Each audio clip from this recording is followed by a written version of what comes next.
At the United Nations Security Council, America holds one permanent seat.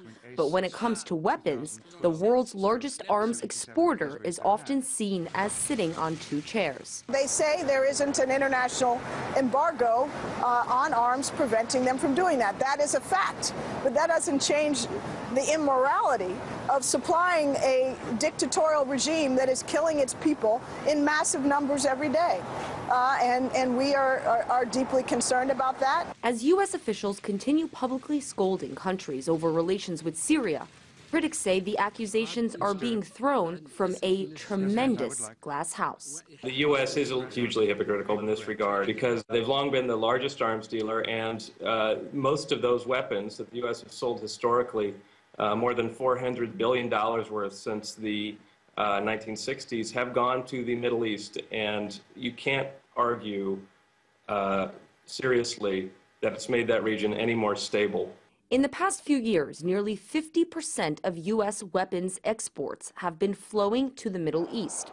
Many countries with the biggest appetite for American weapons have also made headlines for carrying out brutal crackdowns against dissidents and opposition groups. If you're our thug, you're okay, and if it's their thug, you're not. I mean, this is, for all of us who have been overseas, the duplicity and hypocrisy of American foreign policy is painfully evident. According to congressional figures, America has sold $1.4 billion worth of weapons to Bahrain since 2000. And America struck its single biggest arms deal when Saudi Arabia ordered $60 billion worth of arms. The U.S. has long subsidized the Israeli military and recently supplied them with bunker buster bombs.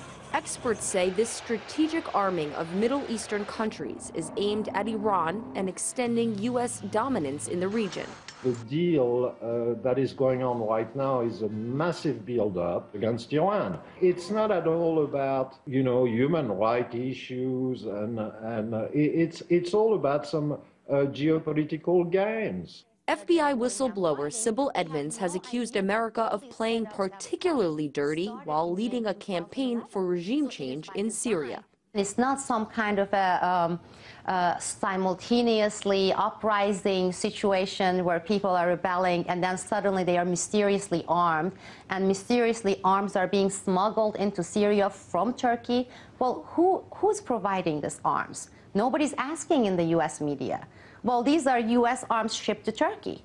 This as the U.S. military complex, flush with record revenue, continues to lobby its interests on Capitol Hill. Arms manufacturers are some of the biggest companies in America. They're some of the most powerful. Lockheed Martin, not only do they make and sell arms for the Defense Department and around the world, they're a federal contractor in many other levels. They're even involved in elections. This statue outside the UN headquarters is a symbol of global peace and nonviolence, but critics say the idea has been twisted by the U.S., which goes around advocating peace while arming countless conflicts, all for the sake of profit.